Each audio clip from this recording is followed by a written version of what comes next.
Сәлем достар, сіздермен Алима. Бүгін духовкада үйректі пісіретін боламыз. Өте дәмді болады. Еті де жұп-жұмсақ болып пісетін болады.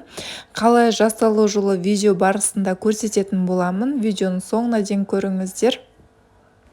Бұл менде жабайы үйрек. Егер сіздердің жолдастарыңыз менің сияқты охотник болса, онда бұл видео дәл сіздерге арналған. Керекті ингредиенттердің барлығын описанияға жазып кететін боламын. Чесногымды теркадан өткізіп, үстіне тұз салып жатырмын. Одан кейін приправалар саламыз. Үйлеріңізде қандай приправа бар, сондай салсаңыздар болады. Мен сухой чеснок саламын.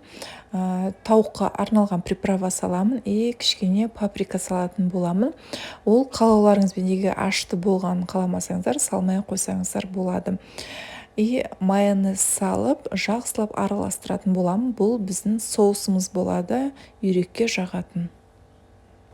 Осыны пакетке салып пісіретін боламын. Міндетті түрде осыны пакетке салып пісіріңіздер. Сол кезде үйректеріңіз жұп-жұмсақ болып пісетін болады.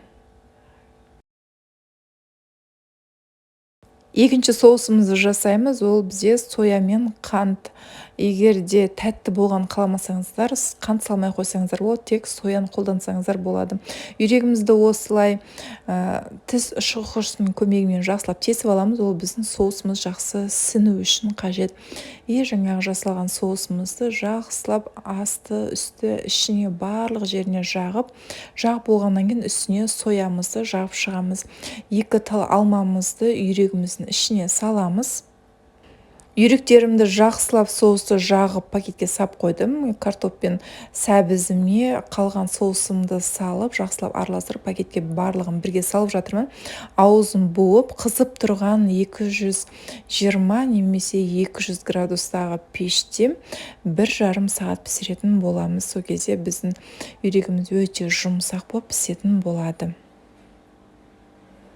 Пештеріңіз қатты қызатын болса, онда 200 градуста пісіріңіздер. Егер де қатты қызбайтын пеш болса, онда 220 градуста пісіруге болады.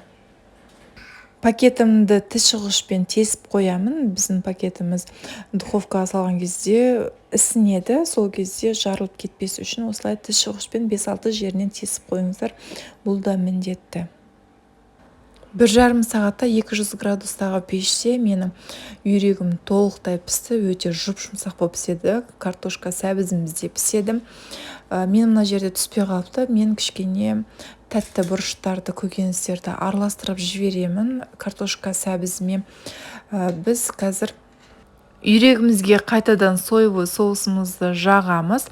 Жаққаннан кейін қайтадан 15 минутқа духовкаға қоямыз. Сол кезде біздің үйрегіміздің түрі қып-қызыл болып, әдемі болып пісетін болады.